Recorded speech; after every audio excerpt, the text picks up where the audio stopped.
Doamnelor și domnilor, bine v-am regăsit la Time Alert. Iată, săptămâna trecută am avut un eveniment deosebit la Ploiești. Am avut vernisajul unei expoziții despre care am tot vorbit săptămânile trecute.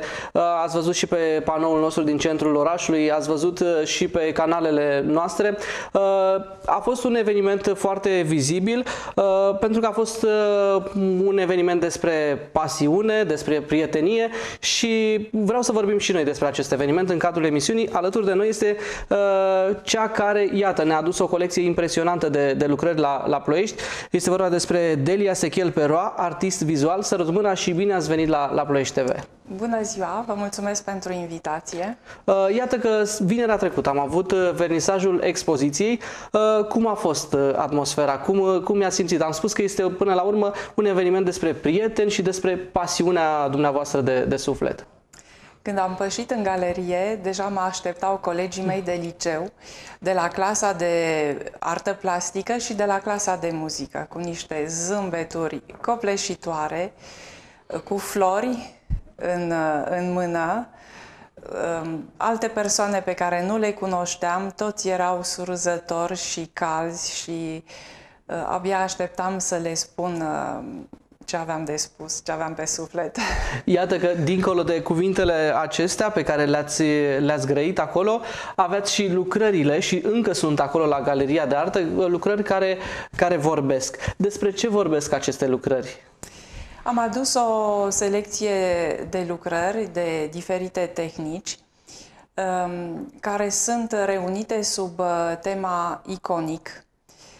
Această expoziție este o reîntoarcere acasă, este o etapă a călătoriei mele în lumea artistică și în viață și reprezintă o continuare a altor teme pe care le-am dezvoltat până acum.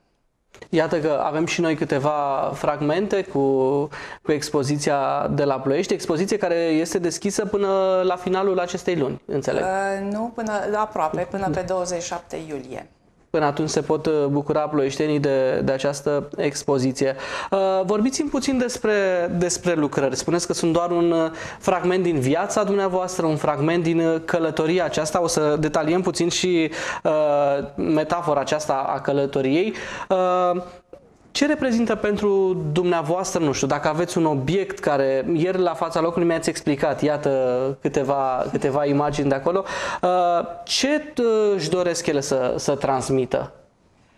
Expoziția începe cu această bărcuță și cu un personaj feminin în care mă regăsesc eu. În expoziție sunt alte personaje feminine care așteaptă să fie descoperite. În mod intenționat nu am pus titluri, tocmai pentru a lăsa spectatorului toată libertatea recepționării mesajului meu artistic. Mesaj care până la urmă nu este așa de important. Important este sentimentul și emoția pe care o are în funcție de bagajul său cultural, în funcție de ce îi transmit, culorile, formele, lucrarea în sine. Care a fost primul feedback? Îmi spuneați înainte de emisiune că deja au început să apară și feedback-uri pozitive, cum era de așteptat de altfel. Da, am fost foarte impresionată că în fiecare dimineață, ieri și astăzi, de când s-a redeschis galeria, au venit persoane foarte interesante cu care am avut un dialog constructiv, care au avut felul lor de a recepționa operele mele și care mi-au transmis, într-adevăr, o emoție la care mă așteptam. Să înțeleg că ați fost acolo în fiecare zi? Da, bineînțeles. Trebuie să îmi aștept publicul și sunt foarte dornică să am un dialog cu ei, pentru că publicul este oglinda lucrărilor mele. Acum trebuie să le spunem telespectatorilor că dumneavoastră v-ați întors în România după ani buni, da? Da. Cu colecția asta impresionantă. Mai exact, Franța, Geneva, o să ne spuneți și povestea aceasta, însă dincolo de asta vreau să comparăm, dacă vreți, publicul. Cum a simțit publicul ploieștean? Foarte călduros, Foarte dornic. Chiar înainte de a veni la dumneavoastră, au venit 3 tinere în galerie. M-au întrebat cu timiditate dacă pot vizita expoziția. Am zis sigur, îmi pare rău că eu am un randevu acum și trebuie să plec. Le-am întrebat dacă sunt de la Liceul de Artă, au zis că nu, inima mea a crescut și mai mult. Zic, sunt totuși persoane care nu sunt în domeniu și care sunt interesate. Sper să le mai regăsesc, le-am cerut să-și noteze în carnetul de amintiri coordonatele ca să le pot contacta. Și aștept în continuare. Vă place să păstrați legătura cu oamenii? Bineînțeles, bineînțeles. Când voi mai face expoziții, am să-i contactez, să-i invit. Este carnetul de adrese necesar. Ați organizat și în afara țării, bănuiesc, astfel de expoziții? Sigur că da. Am avut expoziții la Geneva, am avut expoziții în Olanda și sper să mai deschid și alte expoziții. Cu siguranță și ne-am dorit ca multe dintre acestea să fie și la Ploiești și în Prahova, în România, poate și la București, că aveți cu siguranță ceva de spus. Iată, vorbind despre această reîntoarcere, mi-a spus că ați stat de vorbă cu prieteni, ați stat de vorbă cu oameni care au dorit să cunoască opera. În România ați mai avut expoziții până acum? Am mai avut o expoziție în 2008 la Gura Humorului cu ocazia Festivalului Internațional de Film Documentar Toamna la Voroneț. Și expoziția mea a avut loc în Muzeul de Etnografie de la Gura Humorului, iar aceasta este prima pe care o aduc în Ploiești. Bineînțeles, prima expoziție care am deschis-o la București a fost la Căminul Artei în 1989, deci în februarie, înainte de evenimente. Această expoziție s-a numit Poarta sau Limitele care se deschid. Un titlu care avea să deschidă, da, în decembrie porțile libertății noastre. Bun. Și atunci ajungem chiar în subiectul problemei. De ce Franța, Geneva? Poate ne spuneți puțin din acest istoric. Am ajuns la Geneva în urma unui concurs pe care l-am câștigat la Școala de Arte Vizuale și am efectuat acolo 2 ani de perfecționare, așa se numea, deci un fel de specializare în domeniul picturii. Eu în țară am făcut secția de arte decorative tapiserie. Deci eram dornică să cunosc care este pictura în Occident, care sunt tendințele, ce noutăți poate să-mi aducă față de ce învățasem eu la facultate. Ați descoperit atunci un nou orizont, o altă lume?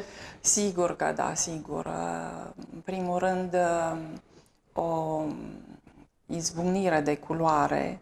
Noi eram în griurile epocii triste și încercau să-mi explice că trebuie să schimb paleta, să fac mult mai multă culoare. Sigur, nu a fost ușor, dar mi-am continuat drumul. Dar pasiunea aceasta, de când ați dobândit-o? Pasiunea este un lucru destul de misterios. Eu cred că niște amprente se pun pe fiecare dintre noi în perioada copilăriei. Avem toți un exemplu, tata, mama sau bunica, sau un erou pe care îl îndrăgim și încercăm să urmăm pasiunea lui. Dar pasiunea vine cu timpul, vine când într-adevăr ai gustat plăcerile acestui domeniu și vrei să faci din ce în ce mai mult, să te autodepășești, începe concurența, începe dorința de afirmare.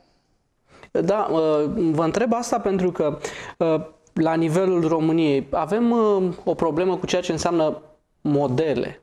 Modelele pe care ni le alegem, modelele pe care le urmăm. Mă bucur că ați avut discuții cu tineri care, iată, nu erau neapărat la liceul de artă, dar aveau o pasiune sau poate că iubesc arta și îndrăgesc ideea că dumneavoastră încurajați să-și urmeze visul tinerii, pentru că la noi există și tot felul de vorbe care spun apucă-te de o meserie, că la noi în România să fii artist e greu, nu se câștigă din asta. Ce îndrumați pe tinerii care au o pasiune, da, și vorbim despre artă, ce îi îndrumați să facă la vârstele acestea, gândindu-vă și la parcursul dumneavoastră, la evoluția dumneavoastră. De asta vă întrebam puțin mai devreme cum ați început, că totul a fost ca un vis mic, da? După care, iată, de 3 decenii sunteți în afara țării cu expoziții în mai toată lumea. Am început cu liceul de muzică și arte plastice. Deci aici este o mare răscruce. Când mergi la liceu trebuie deja să-ți alegi o cale. Calea științifică, calea literară sau calea artistică. După aceea, bineînțeles, scopul suprem era facultatea. Să ajungi la facultate nu a fost ușor, examenul era foarte greu, de fapt nu era un examen, era un concurs. Odată ce am intrat la facultate, această pasiune a început să se înflăcăreze și mai mult. Tot învățământul pe care ni l-au acordat profesorii a fost excepțional. Ne-au transmis din pasiunea lor, din forța lor de muncă și, bineînțeles, după aceea începe drumul către așa zisa consacrare, care poate nu o găsești niciodată, dar poate odată sclipește. Și ce aș vrea să transmit tinerilor este că cel mai important lucru este să facă ce îi place, pentru că este lucrul cel mai sincer și cel mai adevărat pe care poți să-l faci atunci când îți place o meserie. Sigur că am fost îndrumată spre alte căi mai serioase, mai cu picioarele pe pământ, arhitect, de exemplu, dar eu am vrut să fiu artist și cred în această vocație. Credeți cu tot sufletul și asta se vede în operele pe care le-ați adus și la Ploiești. Ce vă inspiră? Sursa mea de inspirație este, în primul rând, folclorul, care, din păcate, se pierde. Și în expoziția din 2008 am tras un semnal de alarmă asupra acestor bogății pe care le avem. Sunt inestimabile și trebuie să le conservăm. Trebuie să nu ne fie rușine de a purta o ie, de a se întoarce spre tradiția de covoare, de țesături care s-au făcut în țara noastră de către bunicii și străbunicii noștri. Este de neînchipuit cât de mare bogăție putem să avem cu acest tezaur, tradiția noastră milenară. Este o bogăție în costum, în tradiții. Este ceva pe care nu l-am mai întâlnit la alte popoare. Ei sunt pe deplin în modernitate. Sigur, trebuie să fim în modernitate, dar să nu ne uităm rădăcinile. A fost greu să aduceți tradiția în această modernitate despre care îmi vorbiți, inclusiv peste hotare? Ea a venit ca un suflu care a ieșit singur din lucrările mele și care chiar a impresionat. Deci la Geneva am avut în 2019 o expoziție cu un artist român, Alexandru Șchiopu,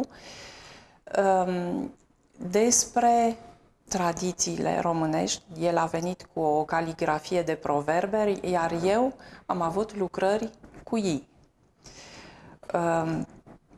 Au fost realmente impresionați să vadă această bluză românească care a fost pictată și de Henri Matisse, prietenul lui Teodor Paladi. Iată, vorbind despre aceste surse de inspirație, vreau să vorbim și despre momentele în care creați, aveți anumite momente ale zilei sau trăirile dumneavoastră se reflectă în operele pe care le creați? Bineînțeles, emoția este factorul primordial al creației. Trebuie să fie ceva care declanșează o idee, o imagine, care se transpune după aceea în prima tehnică care îmi vine la îndemână, că este hârtie, că este pânză, că este textil. Deci, ideea este legată și de suportul pe care se transpune și suportul vine în sprijinul acestei idei pentru a o evidenția. De ce textil și nu hârtie și pensulă? Sunt amândouă, pentru că proiectul se face întâi pe hârtie, după aceea se pune în spatele gherghefului de țesut și cu foarte, foarte multă trudă devine tapiserie. Asta voiam să sugerez. De ce nu pictură, pur și simplu? Este și pictura. Este, da, dar nu e cea cu care ne-am obișnuit. Aici, așa cum spuneam, e mai multă migală, sunt mai multe etape de urmat. Nu e ca acel moment în care pictorul se așează în faza șevaletului și își așterne gândurile. Emoțiile, exact cum spuneați dumneavoastră, aici, pe lângă emoțiile transmise, trebuie să respect și pașii pentru ca totul să iasă așa cum trebuie. Sigur, este o tehnică care trebuie respectată și este această durată, acest timp care așează sentimentele, ideile. Este ceva în natura acestui lucru al tapiseriei, să fie de lungă durată realizarea ei. Dacă nu ați fi plecat în urmă cu 3 decenii, bărcuța, corabia aceea, ar fi avut aceleași destinații în călătoria aceasta artistică? Asta chiar nu pot să știu, este greu de închipuit. Destinul fiecăruia îl călăuzește pe diferite drumuri. Dorința mea de călătorie a fost mare încă de când eram aici în țară. Am vizitat practic toate regiunile țării. Acest gust pentru descoperire ne-a fost dat încă din facultate, când făceam practici, când făceam tabere. Deci peisajul, oamenii din România pentru mine au fost cea mai frumoasă călătorie. Aveți anumite lucrări de suflet de care nu v-ați despărțit niciodată? Într-adevăr, sunt niște lucrări pe care n-aș putea nici să le vând, nici să le dăruiesc. N-aș putea explica de ce, dar țin la ele, cred că pentru că mi-amintesc de o anumită stare, de o anumită atmosferă, de un anumit moment și despărțindu-mă de ele, cred că l-aș pierde. Atunci rămân în colecția mea. Sunt și lucrări pe care le creați la cerere? Dacă vă spune cineva să creați, puteți să faceți treaba asta? Nu. Este imposibil. Am încercat să fac plăcere familiei care mi-a cerut să le fac câte o lucrare. Este foarte, foarte greu și nu este ceea ce îmi doresc eu. Îmi imaginez spațiul dumneavoastră. Vă îmbrățișează cu astfel de lucrări? Mă refer de la casă până la spațiul de lucru? Da, am bucuria de a avea un spațiu destinat atelierului, care este în cadrul casei, pentru că era destul de greu să am atelier în altă parte, pe care puteți să-l vedeți pe site-ul meu. Sunt câteva imagini pe care le-am numit din secretele atelierului meu, unde într-adevăr am realizat niște fotografii de atmosferă, poate ale acestor momente de concentrare și de inspirație. Ca orice artist, aveți și momente frumoase, momente mai puțin frumoase. Dacă ar fi să ne referim la cele mai frumoase momente din cariera dumneavoastră, care ar fi? Au fost multe momente frumoase. Fiecare expoziție este un eveniment trăit de mine cu foarte multă intensitate, care mă consumă foarte mult, pentru că îți proiectezi acasă, pe hârtie, în imaginație, cum va arăta expoziția, dar în sală, la fața locului sau în aer liber, pentru că am expus și în aer liber o serie de instalații, ai de întâmpinat elementele naturii, vântul, ploaia, soarele în aer liber sau constrângerile unei galerii cu pereții, cu lumina, cu spațiul. Deci, până în clipa în care expoziția nu este pusă pe simeze, este o întreagă grijă și preocupare.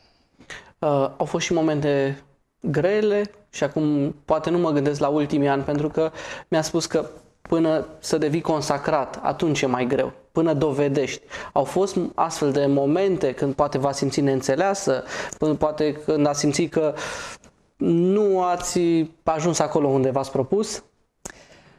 Nu aș avea mândria să spun că sunt o persoană consacrată, dar încerc să-mi fac și eu drumul pe acest drum sinuos și spinos al artei. Sigur, este foarte greu să fii primit în galerii, pentru că nu corespunzi întotdeauna gustului publicului galeriei respective. Galerie care este legată de o vânzare, deci de un scop comercial. În alte galerii, deja locurile sunt ocupate pe 2-3 ani înainte. Deci, toate aceste dificultăți au fost tristeți, dezamăgiri, pentru că nu este foarte simplu, nimeni nu te așteaptă cu brațele deschise, trebuie să lupți și iar să lupți.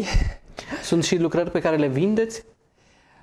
Sigur, plăcerea mea este să am satisfacția că cineva își dorește lucrarea și are o fulgerare, așa, are un, cum spun francezii, un coup de foudre pentru lucrarea respectivă, așa cum te îndrăgostești și vrea să o ia acasă. Chiar dacă, îmi spuneați puțin mai devreme, atunci când creați, nu aveți neapărat un scop comercial. Niciodată. Niciodată.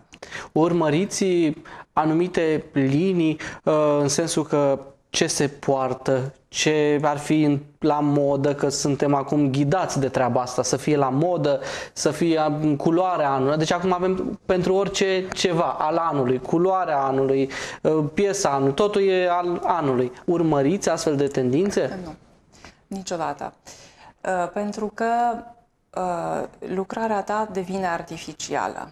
Deci când te străduiești să fii pe gustul unei mode sau unei anumite categorii, este ceva fals care se realizează, fals în tine, contra sufletului tău, contra dorinței tale. Ideea este că niciodată n-ai să poți să fii pe placul tuturor. Și într-adevăr, este o mare dorință, o obsesie să placi, să fii admirat, dar niciodată n-ai să poți să satisfaci pe toată lumea. Atunci, sinceritatea, consider eu, și ceea ce ai tu de spus și emoția ta poate să răzbată dincolo de modă. Există și planuri de viitor, pe termen lung, pe termen scurt? De ce nu? Planurile de viitor sunt să continui cu expoziții, unde încă nu știu, dar îmi place foarte mult să realizez expoziții. Cu siguranță Ploieștiul va fi printre planurile pe termen scurt? Probabil. O să vedem reacțiile care vor veni pe durata acestei expoziții. Eu am avut și o activitate de profesor și la fiecare sfârșit de an am făcut cu elevii mei expoziții pentru a-i valoriza, pentru a le arăta că au un potențial creativ, chiar dacă sunt descurajați de familie sau de prieteni sau sunt poate chiar ridiculizați. Am încercat să le arăt că prin artă se pot face foarte multe lucruri frumoase. Cu siguranță se fac și vă mulțumim și pentru asta, pentru că dincolo de a vă prezenta opera, îi ajutați și pe tineri să se ghideze și să-și urmeze visul. Vă mulțumesc tare mult pentru prezență și închei cu promisiunea că ne veți vizita din nou la o altă expoziție pe care o veți organiza în orașul nostru. Mulțumesc, desigur, sper să se realizeze acest vis. Vă așteptăm aici în studioul Ploiești TV. Atât pentru această oră, doamnă și domnilor, rămâneți cu Ploiești TV. Numai bine!